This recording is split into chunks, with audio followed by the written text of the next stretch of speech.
Isaiah, you're learning a new position this fall. What's that been like for you so far? Man, it's been awesome. It's been really cool to come up to the LB room, be under Coach Danielson and be with all the guys in the LB room and everything like that. It's been an awesome experience. Actually, they've been doing a really good job with helping me, just starting to fit in, adapt, especially in the playbook and just like going over the plays, formation, schemes, all the above. So, yeah, it's been awesome. It's been a great time. How different is your role at weak side versus what you did at edge? Right. So it's pretty different. I mean, it still has the same concepts, at least in the drops and the schemes of the blitzing patterns, right? But no, I definitely have a little more freedom to move. Use a little bit more of my athletic ability, standing up instead of right there on the line. So how was the idea? Who broached who, and then how did it happen that Right. we're going to put you at linebacker? Right. So I remember I was actually sitting there. I was talking to a couple of leaders on the defense, and we are thinking just ways that, we could use everybody in the defense as much as we can so we can have, the best possible chance that we can, right? And so with that being said, we were talking about it and what positions that we can fill, yada, yada. And really it came down to, hey, let's talk about playing Will this year, And so once the leaders, I talked to D staff, Av about it and everything. After a little while, a couple of weeks, we thought about it, and boom, next thing you know, it's the rest is history. Why does this position fit you better, and are you enjoying it? Right. No, I'm definitely enjoying it for sure. It's actually been an awesome blessing to be in that linebacker room with the guys, right? But I feel like this position change is going to help me use most of my athletic ability to full potential. Before just be on the line. Obviously, of course, I'm pass rushing. I'm doing what we got to do, right? But this time at the linebacker, just standing there, getting to see everything, getting my reads down, moving left to right, that's what's different for me, for sure. What's the most difficult thing about going to this position? For sure. The most difficult thing is, just really keeping my head in the playbook, right? Because, we're calling defenses, different drops, different coverages, blitz patterns, all that, right? So it's a lot. It takes a lot of effort and time, extra time, but we're gonna get it right regardless. So you went to the coaches with the idea first, Right? What was their initial reaction to that? They didn't really. I don't believe that they thought about it, but they were accepting of it. They said that they'd think about it, and I believe that they thought really hard about it. And it's awesome to see that they have the faith and the trust in me to come in a position and, give as much impact as I possibly can to that linebacker room. So was that Coach D that you talked to first? Yeah, so it's Coach D that I talked to Was that first. over the summer at some point? It was actually towards the end of spring, I want to say, towards the end of spring. Yeah. So when was your first day playing linebacker? My first day playing linebacker I didn't start playing linebacker actually until the summer camp, workouts like our play around practices. That's when they threw me in, got to get a few reps out there, get a little feel for it. And your thoughts after one practice were what? Man, this is awesome. But it was my first thought, man, this is a cool position, this is something that I really want to work hard with. So. Did you and Tyreek Jones talk at all? I mean, he switched positions, and he was telling us that he kind of went to the coaching staff too, kind of like you did about linebacker. So, did you guys? Who was first, and did you guys have any conversations? Yeah, we haven't talked too much about it, right? I mean, he did chat to me about it because we were talking about, all right, well, like I said before, we want to switch position or see what we can do to help the defense, as much as we can. And so after that conversation, it really just went in both directions. And, now, hey, look at us switching up a little bit for the best, right?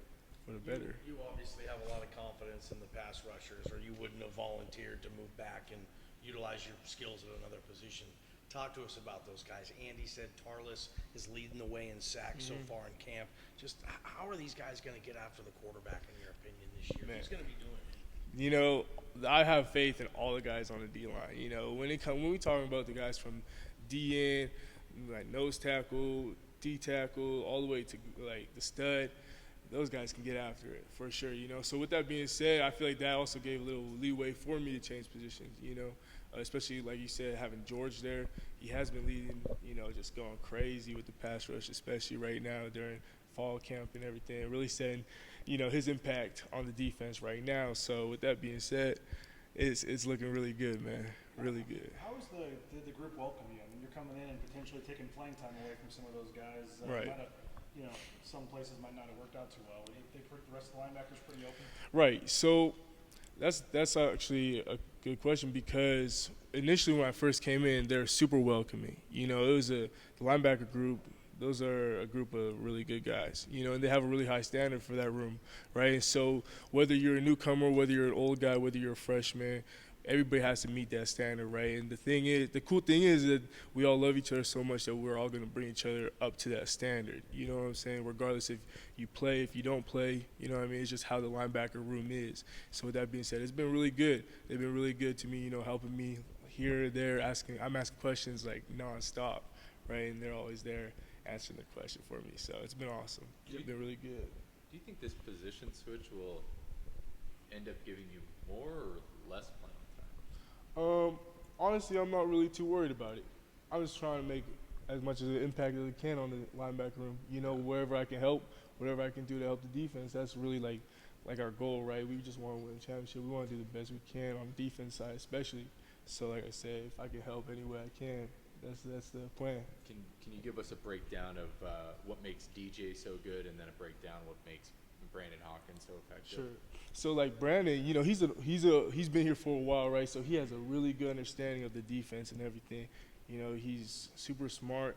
He knows exactly where to be at the right place. He can move well side to side. So that's, I feel like, his strength. DJ, he's just relentless finisher. He has a great understanding of the defense, how the schemes work, the blitz patterns, the dropping, the coverage, all that. So with that being said, and he just gets to the ball every time. So he's a relentless finisher for sure as well. Following this position switch, how much Leighton Vander Esch tape do you pop on? Oh man, it's funny that you say that because literally this whole fall camp, every day when I go home, like I'll get up on my phone or even on my TV, and I'll throw in a Leighton Vander Esch highlight film, or like just any linebackers that I can find that are just dogs, right? Just trying to get that picture in my head of seeing what I want to do, how I want to play, So. I know that. That's a lofty comparison for any human, but you're a little longer. That was kind of what Leighton's strength was. Right. Are there any similarities between his skill set and yours? Yeah, I feel like one thing that I try to take from his game is just how he moves because he is such a big body at linebacker position. It's really important to get your feet in the ground, have a good base underneath you and how you move fast and slow down, all those things that have to do with this. So with that being said, I just try to take how he moves in his game and put it into mine, if that makes sense. Where does your game need the most work? Position change. You probably didn't catch a lot on the jugs as an edge. Now you have to do that in backer. 100%. It's crazy because my prep from last year to this year is completely different. It's when we talk about, like I said, different movements and everything, I'm working more on my side-to-side movements, my reaction. I have to get there fast, get to the ball, right? A lot of things, too, that I've been trying to work on. And it's been cool because the whole linebacker room is there with me when it comes to this. We just go over, the plays, the schemes, the coverages and all that stuff, and they've been really good with that. So I feel like those are the things that I've been trying to work on the most for sure. Did you have to change your body to be a linebacker? Do you weigh less than you did before? Or? No, actually, I'm way the same pretty much. I'm still actually trying to gain a little bit more weight, just get my muscle mass up a little bit more, right, just so I can sustain that for season. But no, really just been trying to keep my body healthy, been in the trainer's room every day, just rehabbing, so. Is there an added physicality that comes with moving the weak side linebacker because you're having to wade through more traffic, take on more lead blockers, things like that? I would say it's the same amount of physicality and contact. It's just in a different way, right? Because when you're a stud, you're hitting a lineman every single play, right? Like face to face. But as a linebacker, you get to stand up and run to the ball, and that's a violent pursuit you taking, right? So you're gonna have blockers come your way. You're hitting somebody, so you're hitting somebody every play, right? But it's just in different contexts, I guess. How much coverage did you do as an edge? So that's the thing. As stud, especially, we'll drop quite often, for sure. Like Remember last year, we have different packages and everything, so there's different kind of drops. But I'd say definitely a good amount of time I'd be dropping, so I have that familiarity. Did the blue turf get you today, or? Oh, this is from our scrimmage. It's a little turf burn. Yeah, it did get me, but it's cool. We'll bounce back. What happened on the scrimmage on that 10-play, 75-yard drive Coach Avalos was talking about? Like, they took it to you pretty good that opening drive? Right. What did they do? No, it just comes down to eye control and communication. You know, it's winning the pre-snap, and that's something that I really, stresses about, especially in our meetings, before practices, when we're chatting it up. It's just that's where the explosives come from. When we're not talking, and that's one thing that we're just really working on right now, getting right during fall camp. Does the offense look, I don't know if better is the right word, but do they look different than last year? They're handling business. They've definitely been showing up every single day and giving us not only just a good look, but it's just the competition part of it. They've been out here competing like crazy. And so with that being said, we have to step our game up too, right? So When you're lining up 11 on 11, it seems like there's sometimes when you're out with the first team or sometimes with DJ. What's the breakdown there, and where's the depth chart sitting right now? Right, so we don't actually have like a set depth chart right now. Sure. Since it's fall camp especially, and like I said, I'm just moving positions and trying to get familiar with it, right? They're just throwing me into a circumstance I believe where I'm familiar with, to the level of competition, right, against the Blues. And so me and DJ, we just kind of feeding off each other, sharing those reps right now. Gotcha. Yeah. Okay.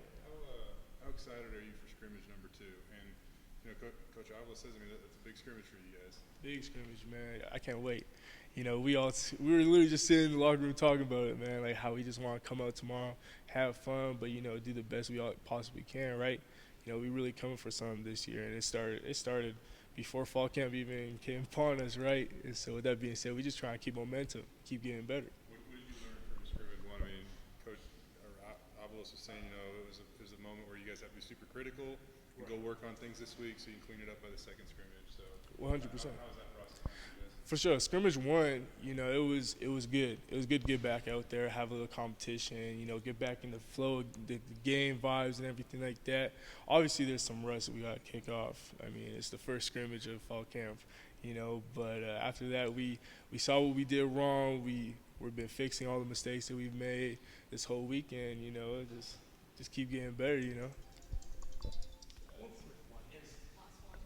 Is Sam Vidlac going to be any type of resource on Beaver game weeks? He was on that team last year, and he knows all those guys. He was, you wasn't go he? to him and say, dude, what can you tell me about this position? I have their number. I got to go up against No him. kidding, huh?